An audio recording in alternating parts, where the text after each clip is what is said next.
atua and welcome to another Kirikiriroa Explorers adventure online called Camilla Toku Ingoa. My name is Camilla and this week we're inviting Rūaumoko into our garden. Rūaumoko is the Māori atua of volcanoes and earthquakes. I've put some links and stories about him in the video description for you to check out. They're really interesting and well worth taking a look at. For the adventure today, we're going to be making our own homemade volcano. What you'll need is some white vinegar, some baking soda, a few drops of food colouring, and an old cup. Here's what you need to do. 1.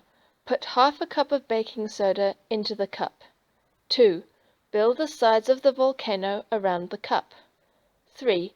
Add a few drops of food colouring to the baking soda. 4.